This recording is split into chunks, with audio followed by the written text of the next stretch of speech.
Instead of watching crops disappear to tiny invaders, we need systems that stop them without relying on toxic chemical pesticides.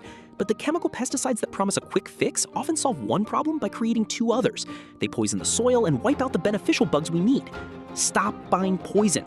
We prove cheap biological defenses that turn your garden into an insect fortress. We will show you exactly how to use a powder that works like microscopic glass shards, but you need to know where to never apply it, or you will wipe out the beneficial insects that keep your whole system running. These sprays are effective, but the true perpetual defense happens at the design level. We need to talk about the system chess move that professional growers use to move pests away from their main crop. The fastest intervention requires zero inputs beyond your garden hose. If you see those tiny spider mites that spin webs and thrive in hot, dry conditions, just hit the plant with a strong jet of water. This is often called syringing, and it's surprisingly effective. You are weaponizing simple water pressure to blast the enemy off the leaf. Spider mites hate humidity and rely on dry conditions to survive. You create an immediate, hostile environment for them using only water, eliminating the dry, dusty conditions they need to take hold. When water pressure fails, we escalate to the 200-year-old technique of soap emulsion. This simple spray targets soft-bodied pests like aphids, and mealybugs. The bug-killing soap contains concentrated fats and oils, like the strong grease-cutting components found in heavy-duty kitchen cleaners. It works like this. When the soap hits the insect, it kills soft-bodied insects by disrupting their cell membranes, causing the bug to instantly dry out and die. Since the method physically destroys the pest, resistance to it is highly unlikely. A small chemistry hack: if your water is full of minerals, use soft water for mixing, or the fatty acids will clump up and won't work properly. The best part is that this kitchen chemistry is safe. As Wikipedia notes, these soap solutions have a low mammalian toxicity and are therefore considered safe to be used around children and pets, and may be used in organic farming. To level up the spray, add some spice. You can create a powerful pest control concentrate by blending 10 to 12 large cloves of garlic and 4 to 6 hot chili peppers with 2 cups of water and 1 tablespoon of liquid Castile soap. The soap helps the mixture stick to the leaves. This is a double whammy. You get the contact kill from the soap, plus the potent anti-fedant and repellent power of the garlic and chili compounds. It makes your plant taste terrible to adult pests like aphids, mealybugs, and whiteflies, driving them away before they even take a bite. You are building highly potent, localized protection from common ingredients found right in your kitchen. Now we shift from liquid killers to mechanical defense using mineral dust. Diatomaceous Earth. Diatomaceous Earth, or DE, is a fine powder made of fossilized algae shells. When bugs walk through it, this powder works like microscopic glass shards.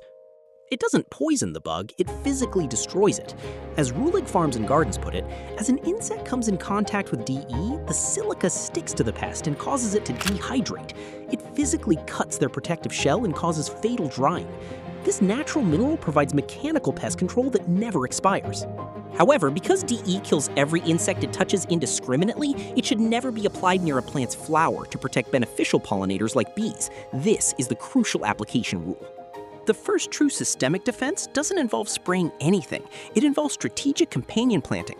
This is about using scent, not chemicals, to create an invisible force field around your plants. Border your sensitive crops with marigolds. They perform defense both above and below the soil line, deterring aphids, whiteflies, and nematodes. Or plant basil next to your valuable crops. Basil works because its strongly scented leaves confuse and pushes away pests, preventing them from landing. This can help reduce the incidence of pests such as armyworms, ants, and thrips. If you like watching your system become biologically independent, stick around. We do this every week. Method 6 introduces targeted microbial warfare. This is the ultimate example of a highly selective weapon. The natural soil bacterium called Bacillus thuringiensis, BT, Bacillus thuringiensis, BT, creates a protein crystal. This crystal is toxic only to specific insect larvae, primarily caterpillars, and sometimes beetles or flies, when they eat it. You deploy a highly targeted biological weapon that kills specific plant eaters without harming beneficial insects like ladybugs or bees. It's a precision strike in the garden. The apex of biological control is establishing a permanent defense force. Releasing beneficial insects such as ladybugs or parasitoid wasps like Incarcia formosa or Aphidius colemanni means you stop spraying altogether and allow nature to regulate itself. You are engineering a closed-loop system where the pests become the food source for your allies. Your allies patrol the garden 24/7, offering continuous, self-regulating protection against whiteflies and aphids. This is systemic defense using the gears of the ecosystem itself. Now let's apply that system-level thinking we promised earlier. The ultimate hidden trick used in integrated pest management, IPM, a strategy that emphasizes biological, cultural, and physical controls, integrated pest management, is trap cropping. This is the system chess move. You intentionally plant a highly attractive plant species nearby to lure pests away from your main valuable harvest, sacrificing the trap plants. And here is the wild card of natural defenses. You can deploy a highly targeted biological weapon, a natural bacteria that kills only the plant-eating caterpillars and nothing else. To fully support a pest-resistant ecosystem, you need nutrient density. Check out our video on soil mineralization next. You now possess the blueprint to crush 7 common pests using only biological defenses, reducing your reliance on industrial supply chains entirely. If you like this, how a 1,000-year-old trench garden defies modern droughts, that's the next one.